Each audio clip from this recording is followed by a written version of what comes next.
বিসমিল্লাহির রহমানির রহিম। প্রাথমিক বিদ্যালয়ের কোমলমতি শিক্ষার্থীদের পুষ্টি নিশ্চিত করতে এবং ঝরে পড়ার হার রোধ করতে সরকার দেশের স্কুল ফিডিং বা স্কুল মিল কর্মসূচি চালু করেছে। তবে এটি একটি সাধারণ ভুল ধারণা যে দেশের সব সরকারি প্রাথমিক বিদ্যালয়ই সরকার থেকে নিয়মিত দুপুরের খাবার সরবরাহ করা হয়। প্রকৃতপক্ষে দেশের প্রতিটি স্কুলে এখনও এই সুবিধা চালু করা সম্ভব হয়নি। বর্তমানে প্রাথমিক ও গণশিক্ষা মন্ত্রণালয়ের অধীনে একটি সুনির্দিষ্ট ও নির্বাচিত পরিকল্পনার মাধ্যমে পর্যায়ক্রমে এই কর্মসূচি বাস্তবায়ন করা হচ্ছে। প্রকল্পের বিবরণ অনুযায়ী দেশের সব বিদ্যালয়ে একযোগে খাবার না দিয়ে নির্বাচিত নির্দিষ্ট কিছু এলাকায় এই কার্যক্রম চালানো হচ্ছে। বর্তমানে 165 বা তার বেশি উপজেলায় পর্যায়ক্রমে এই স্কুল ফিডিং কার্যক্রম পরিচালিত হচ্ছে।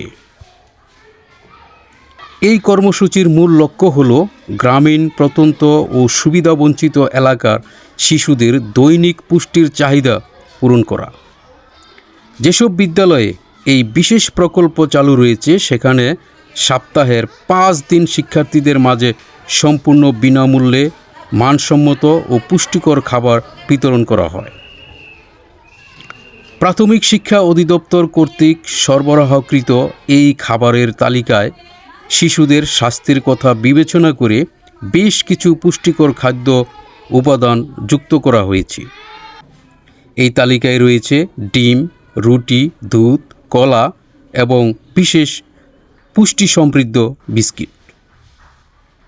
এই ধরনের খাবার একদিকে যেমন শিক্ষার্থীদের শারীরিক ও মানসিক বিকাশে বড় ভূমিকা রাখছে, অন্যদিকে বিদ্যালয়ের শিশুদের উপস্থিতির হার বাড়তেও ইতিবাচক প্রভাব ফেলেছে।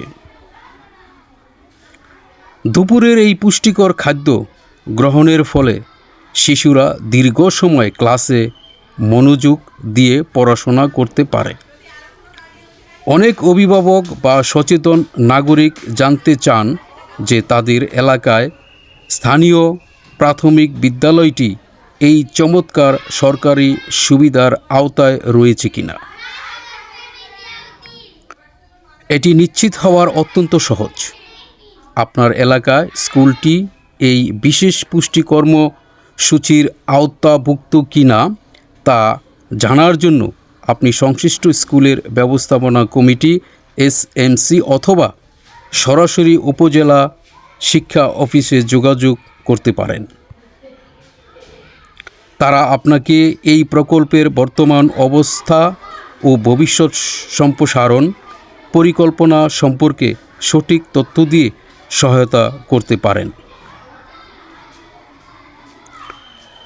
ভবিষ্যৎ প্রজন্মের সুস্থতা ও প্রাথমিক শিক্ষার মান উন্নয়নের এই প্রকল্প একটি অত্যন্ত প্রশংসনীয় উদ্যোগ। এর সফল বাস্তবায়ন দেশের প্রাথমিক শিক্ষার প্রাথমিক চিত্রে এক ইতিবাচক পরিবর্তন নিয়ে আসবে। ধন্যবাদ সবাইকে।